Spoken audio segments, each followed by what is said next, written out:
আচ্ছা, আমরা আগের ক্লাসে ভূচুম্বকত্বের উপাদান বা মূল রাশি বা এলিমেন্ট অফ ম্যাগনেটিজম নিয়ে আলোচনা করেছি। সে তিনটে কি ছিল না, এক হচ্ছে বিনতি বা বিনতি কোণ, থিটা দিয়ে প্রকাশ করছি। 2 নম্বরে বিচ্যুতি বা বিচ্যুতি কোণ, ডেল্টা দিয়ে প্রকাশ করেছি। আর একটা ছিল হরিজন্টাল কম্পোনেন্ট অফ ম্যাগনেটিক জিওম্যাগনেটিজম। এই তিনটে তাদের মধ্যে সম্পর্ক ইত্যাদি নিয়ে আলোচনা করা হয়েছে। তো আমি ফার্স্টে আগের ক্লাসে বলেছিলাম যে পৃথিবী চুম্বকের যে মেরুর অবস্থান বলেছিলাম, সেই অবস্থানটা কিন্তু নির্দিষ্ট নয়। প্রতি বছরই সময় পার হবে, অবস্থানে পাল্টে যাবে। তোমরা বইয়ে দেখবে যে একটা ম্যাপ মতো দেওয়া আছে, সেখানে কোন ইয়ারে কোথায় ওই রকম পৃথিবী চুম্বক মেরুর অবস্থান ছিল, এগুলো পেয়ে যাবে। বিষয় নয়, বললাম জাস্ট। এখন এই যে চুম্বকত্বের উপাদান বললাম, এলিমেন্টগুলো বললাম, এই এলিমেন্টগুলো কিন্তু পরিবর্তনশীল।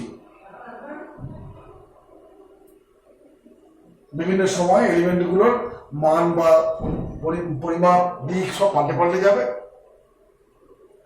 যদি এরকম অনেক সময় হয় কি, ব্যাপক হারে এই পরিবর্তনটা হয়, আর সেই পরিবর্তনকে বলা হয় চুম্বক ঝঞ্ঝা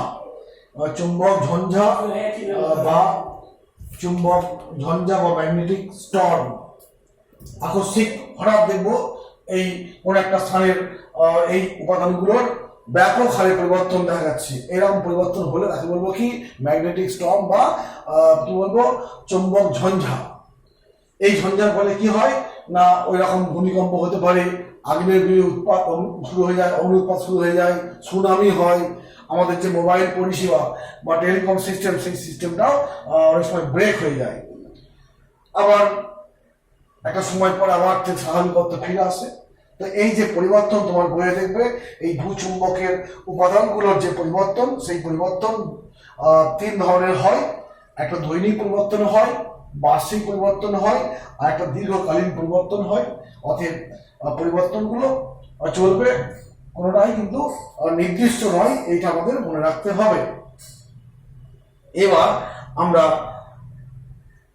একটু অন্য জিনিস কথা বলবো, যে আমরা প্র্যাকটিক্যাল যখন করবো ল্যাবরেটরিতে, উচ্চ মাধ্যমিক ছিল, এখন আর নেই অবশ্যই, যে চুম্বক বলরেখা, দণ্ড চুম্বকের বলরেখা নির্ণয়।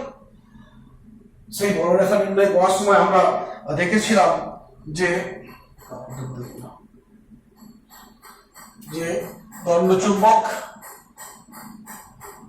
তার বলরেখাগুলো এন পোল থেকে বার হয়, দিয়ে এস পোলে পৌঁছে যায়, এরকম ভাবে।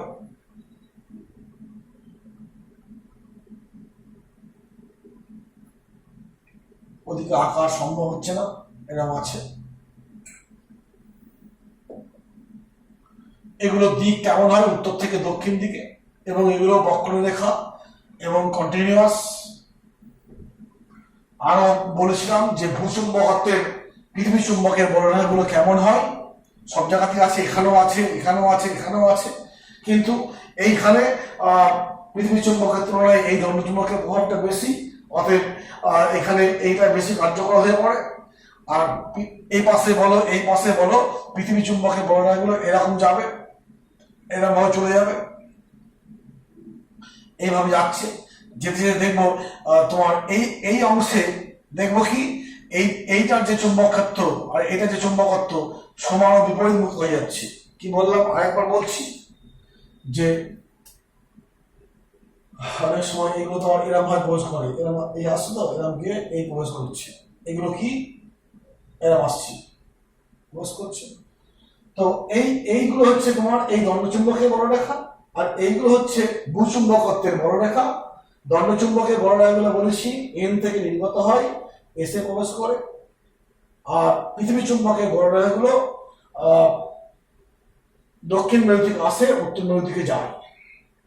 তো এই যে বিপরীতমুখী বলরেখা অঙ্কন করতে করতে এই মাঝে, এটা এই মুখী, এই মাঝে একটা অংশ আসবে, যেখানে এই দুটো দুটো চুম্বক ক্ষেত্র অর্থাৎ পৃথিবী চুম্বক আর দণ্ড চুম্বকের বর্ণরেখার চুম্বকত্বের মান সমান ও বিপরীতমুখী হয়ে যায় এবং সেইখানে কোনো চুম্বকের প্রভাব থাকে না।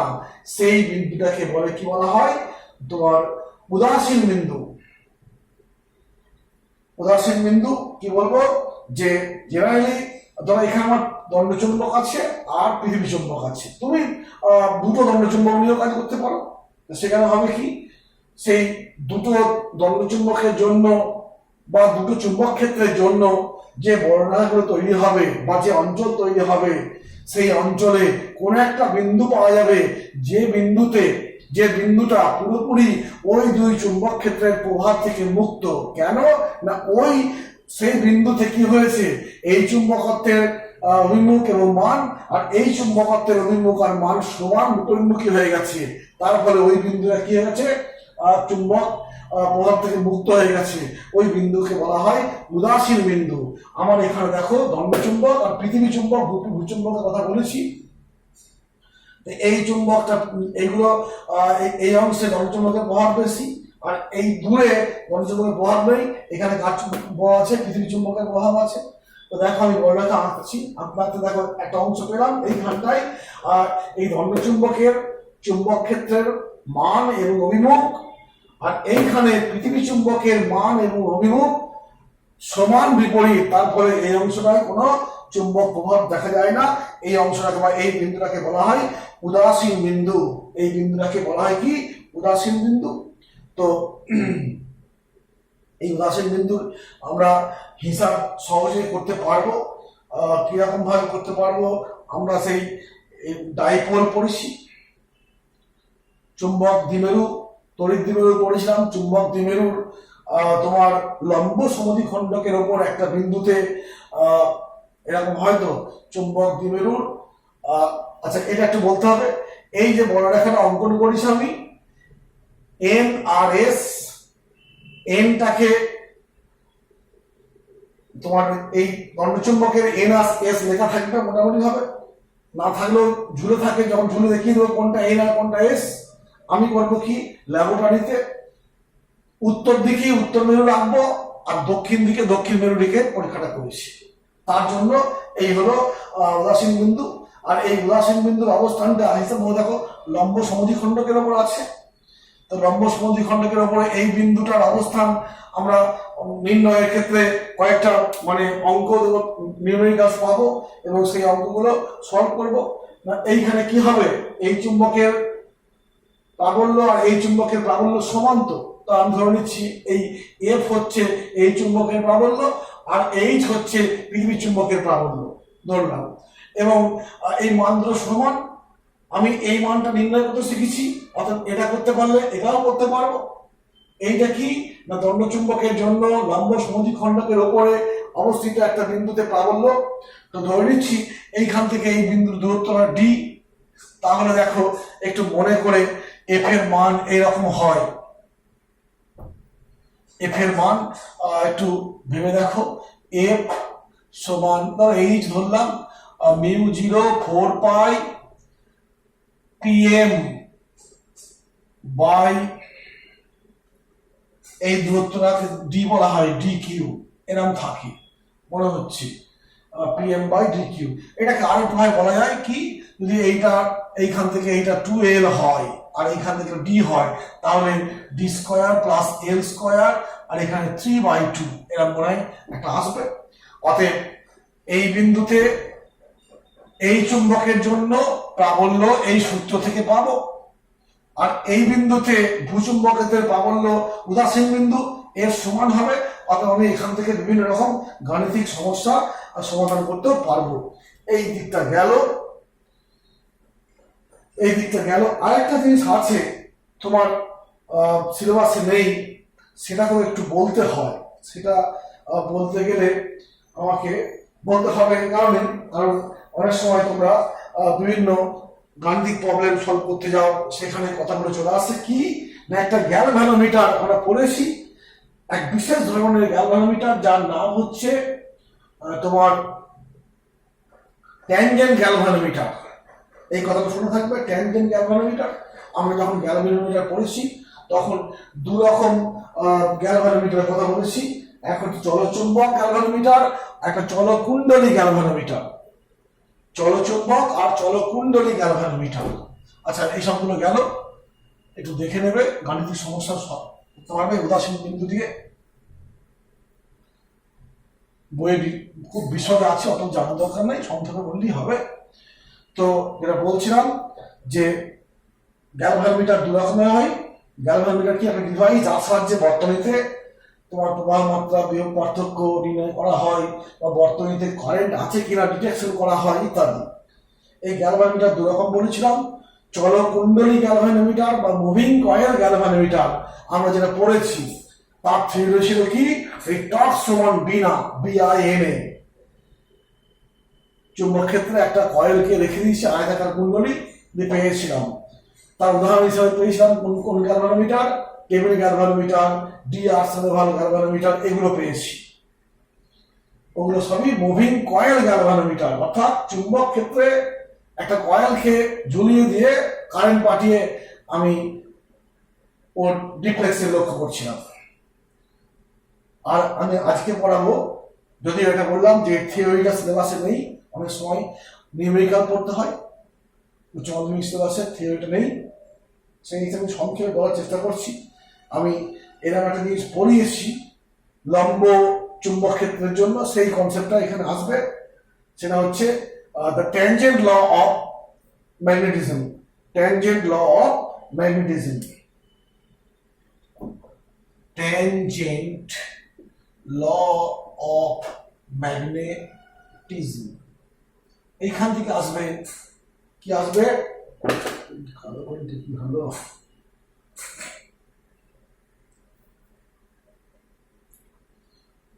কিন্তু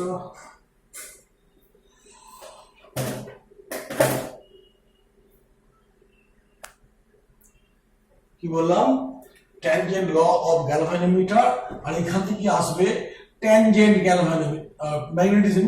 ট্যানজেন্ট গ্যালভানোমিটার।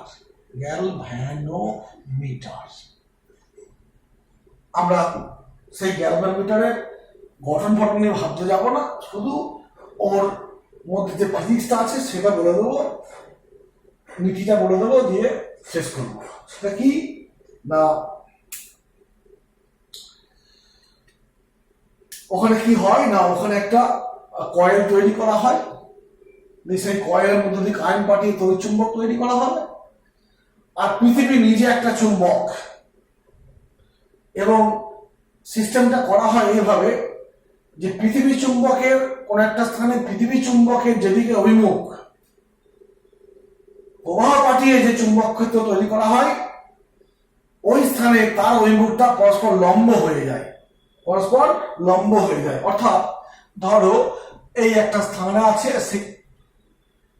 এইখানে আছি, এইখানে আছে, এই দিকটা হচ্ছে পৃথিবী চুম্বকের, এইটাকে বলছি পৃথিবী চুম্বকের অভিমুখ, আর এইটা বলছি আমি যে আমি প্রবাহ পাঠিয়ে যে চুম্বক ক্ষেত্র তৈরি করব তার অভিমুখ এই বরাবর, তার অভিমুখকে আমি এফ দিয়ে প্রকাশ করেছি। আর এটা হচ্ছে ভূচুম্বকের অভিমুখ। এখানে এইচ ও এফ দুটি চুম্বক ক্ষেত্র পরস্পর লম্বভাবে অবস্থান করছে, এই আছে। তো এই অঞ্চলে আমি একটা কি করেছি, ওই চুম্বক শলাকাকে আমি প্লেস করছি। এরকম দুটো একটা স্থানে এরকম দু রকম চুম্বক আছে, এই একটা চুম্বক ক্ষেত্র, এই একটা চুম্বক ক্ষেত্র পরস্পর লম্ব অবস্থান করছে। এবার আমি একটা এইখানে দণ্ড চুম্বক বা চুম্বক শলাকাকে আমি প্লেস করলাম, এইভাবে প্লেস করেছি। এটাই বলছি সেই চুম্বকটা বলছি। এর এইখানে আছে এন পোল, এটা হচ্ছে এস পোল, বড় হাতের এন দেবো, এন পোল আর এস পোল থাকবে। এবং এটা হচ্ছে এর সঙ্গে এই কোণটা করেছে, সেই কোণটা হচ্ছে থিটা, ধরে নিচ্ছি উপর দিকে কোণটা হচ্ছে থিটা, তাহলে এটা হবে থিটা। তো এই এন পোল আর এস পোল আছে, দুটোরই তোমার মেরুর একটা শক্তি আছে, ধরছে এম, এই দণ্ডচুম্বকের মেরু শক্তি এম। তাহলে এ একটা এই দিকে বল লাভ করবে, আবার এই দিকে বল লাভ করবে। কার জন্য? ভূচুম্বক বা এইচ মানে যে চুম্বকটা আছে সেই চুম্বকের জন্য এই দিকে একটা এমএইচ মানের চুম্বক বল লাভ করবে, আর এদিকে একটা এমএইচ মানের চুম্বক বল লাভ করবে। এটা এন পোল বরাবর, এটা এই বরাবর। আবার এইটা এর দ্বারাও কিন্তু প্রভাবিত হবে, দিয়ে এই দিকে একটা বল লাভ করবে আর এই দিকে একটা বল লাভ করবে। এটা হচ্ছে এম এফ বলছি, এটাকে বলছি এম এফ। এই হলো, দেখো কি ঘটনা ঘটলো, দুটো পরস্পরের সঙ্গে সমকোণে থাকা চুম্বক ক্ষেত্রে আমি একটা দণ্ডচুম্বককে প্লেস করেছি। সেই দণ্ডচুম্বক কি করবে? দণ্ডচুম্বকের উপরে ওই দুই চুম্বক ক্ষেত্র প্রভাব বিস্তার করবে।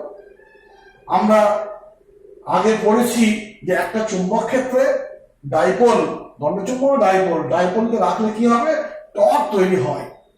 তো এখানে দেখো এই একটা ক্ষেত্র, তার জন্য একখানা টর্ক তৈরি হবে, আবার এই ক্ষেত্রের জন্য দেখো একটা টর্ক তৈরি হবে। টর্ক কেন হচ্ছে আমি অত লিখছি না, ধরে নিচ্ছি এটা নেই।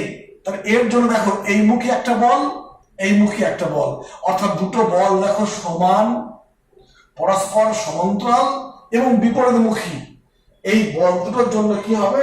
টর্ক ক্রিয়া হবে, ক্রিয়া করবে।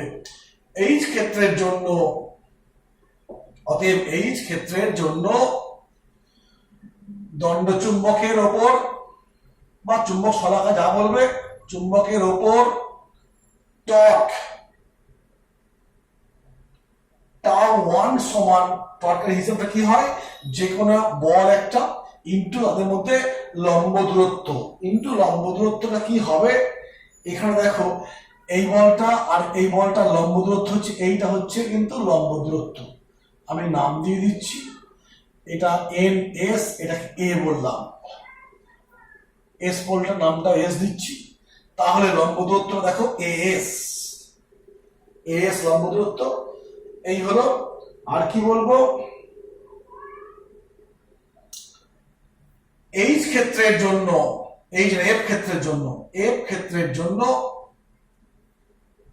দণ্ড চুম্বকের ওপর টর্ক টাউ টু সমান, এইচ দেখো এদিকে একটা বল এমএইচ আর এদিকে একটা এমএইচ বল, যে কোনো একটা বল এমএফ, সরি এমএফ, যে কোনো একটা বল নিলাম, আর বল দুটোর লম্ব দূরত্ব দেখো এখানে এন এ, এই বলটা এই বলটার লম্ব দূরত্ব কত? N A. এই হলো বিষয়। এখন এই টর্ক করবে কি? এটাকে ঘুরিয়ে এরকম করতে চেষ্টা করবে, তার ক্ষেত্রের দিকে করার চেষ্টা করবে, এরকম ঘোরাবে। আর এই ক্ষেত্র করবে কি? এই ক্ষেত্রটা করবে কি? এটাকে এইরকম ঘুরিয়ে এরকম করবে। আমরা বলছি যে চুম্বক ক্ষেত্রে দণ্ডচুম্বক রাখলে তার উপর টর্ক ক্রিয়াশীল হয়, আর টর্ক বস্তুর ঘূর্ণন তৈরি করে, ঘুরে কোন দিকে করবে না ক্ষেত্র বরাবর প্রতিষ্ঠা করার চেষ্টা করবে। তো এই ক্ষেত্র এই দণ্ডচুম্বককে ওপর টর্ক ক্রিয়াশীল করে একে এরকম প্লেস করার চেষ্টা করবে, মানে এই দিকে ঠেলে দেওয়ার চেষ্টা করবে। এই ক্ষেত্রে করবে কি? এই দণ্ডচুম্বককে এই দিকে এরকম করার চেষ্টা করবে। এবার দুই ক্ষেত্রের প্রভাবে ধরে নিচ্ছি ও এরকম থিটা কোণ করে স্থির হয়ে থাকবে, দুই ক্ষেত্রের প্রভাবে। অর্থাৎ ওই দুই ক্ষেত্রকে টর্ককে সমান করে দাও, যদি এরকম হয় টাউ টু হয়, তাহলে লিখবো এম এইচ এস সমান M F N A, M M কেটে যাচ্ছে। এইবার আমি কি লিখবো? এন এ বাই এস সমান এইচ বাই এফ। এইখান থেকে বলো এন এ বাই এস, এই কোণটা ঠিক, এক মিনিট, এইখানে দেখো এই কোণটা থিটা, এই কোণটা থিটা, মানে এই কোণটা থিটা, তো এই কোণটা থিটা, এই কোণটা থিটা। ঘুরিয়ে নিই, ঘুরিয়ে নিচ্ছি, লিখছি এস বাই এন এ সমান লিখবো কি লিখবো এফ বাই এইচ। এর পরবর্তী স্টেপ লিখবো আমি tan থিটা সমান F by H. tan theta সমান এফ বাই এইচ বা এফ সমান এইচ tan থিটা। এই দেখো ট্যানজেন্ট সূত্র চলে এলো, আর এই সূত্র থেকে আমি ট্যানজেন্ট লয়ের কনসেপ্ট বা ট্যানজেন্ট গ্যালভানোমিটারের কনসেপ্টটা পাবো। বিষয়টা জানার দরকার নেই। এইখানে দুই ক্ষেত্র পরস্পরের সঙ্গে ট্যানের মাধ্যমে যুক্ত হয়েছে, তাই কি বলবো ট্যানজেন্ট ল। কেন ট্যান বললাম না, এই কোণটা থিটা, এটা লম্ব, এটা ভূমি, লম্ব বাই ভূমি মানে হচ্ছে ট্যান থিটা। এই হলো ট্যানজেন্ট লয়ের ব্যাপার সেবন গেল। এইবার আমি এখান থেকে কিভাবে কারেন্ট ফান্ড পাবো না, এই এফটা তো বাহ্যিক প্রবাহের সাহায্যে চুম্বক ক্ষেত্র তৈরি করব এই এফটা দিয়ে, আর এটা ভূচুম্বক ক্ষেত্রের মান, এটা জানা আছে আমাদের। এইভাবে কোন একটা স্থানে কত মান হয় আমাদের জানা আছে, টেবিল থেকে পেয়ে যাব। এই যে ট্যানজেন্ট যুক্ত একটা সমীকরণ আসছে, এটা কি বলবো ট্যানজেন্ট ল। এটা হচ্ছে ট্যানজেন্ট ল অফ ম্যাগনেটিজম, এবং এই সূত্র ব্যবহার করে আমরা ট্যানজেন্ট গ্যালভানোমিটার কি বলবো নির্ণয় করব। যদি কারোর পড়ার মন থাকে বিভিন্ন পুরোনো বইগুলো দেখবে আছে, দেখে নিও। আর এখান থেকে এই কনসেপ্টটা নিলেই হবে, মোটামুটি হবে।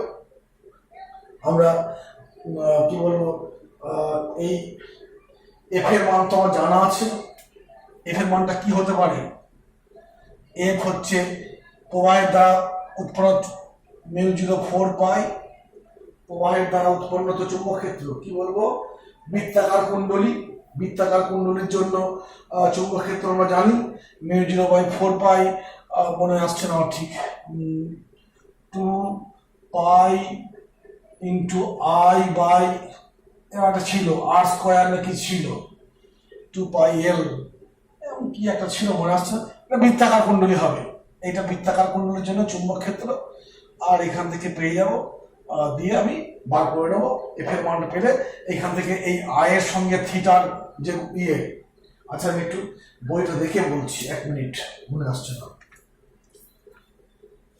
বৃত্তাকার কুণ্ডলীর জন্য চুম্বক ক্ষেত্র, বৃত্তাকার কুণ্ডলীর জন্য চুম্বক ক্ষেত্র বায়ু-স্যাভার্টের সূত্র প্রয়োগে, হ্যাঁ পেয়েছি। বৃত্তাকার কুণ্ডলীর জন্য এগুলো থাক, যে বৃত্তাকার কুণ্ডলী, বৃত্তাকার কুণ্ডলী, কুণ্ডলীতে চুম্বক ক্ষেত্র কারেন্ট পাঠিয়েছি, সেখানে এফ বলবো, এফ কত μ0 বাই μ0 ইন্টু আই বাই 2 আর একটা পাক সংখ্যা।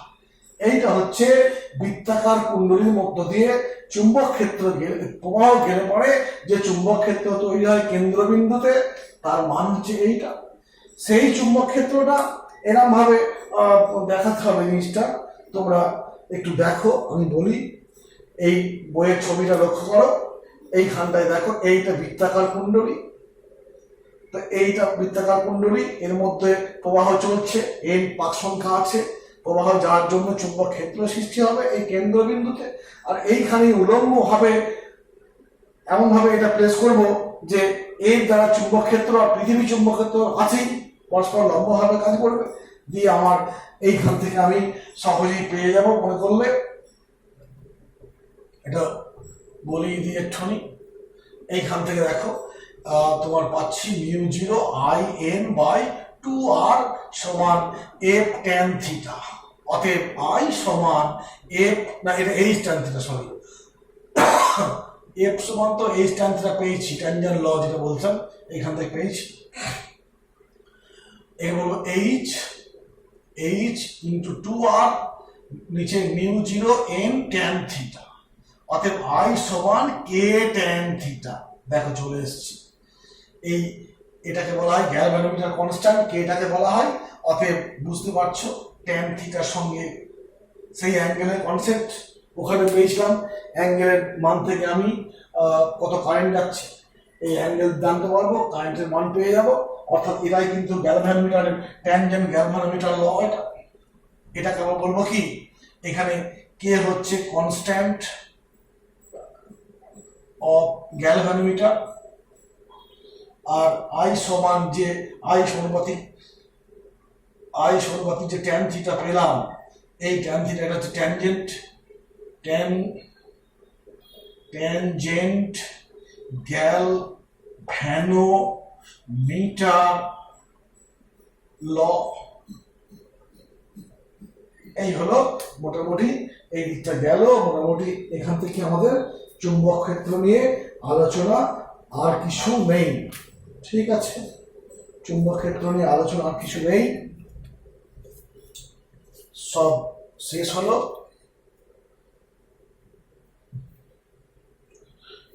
ঠিক আছে, আমরা নেক্সট ক্লাসে নেক্সট ভিডিওতে আমরা কি করব না চুম্বক আবেশ বা ম্যাগনেটিক ইন্ডাকশন নিয়ে আলোচনা করব। আজকে এখানেই শেষ করছি।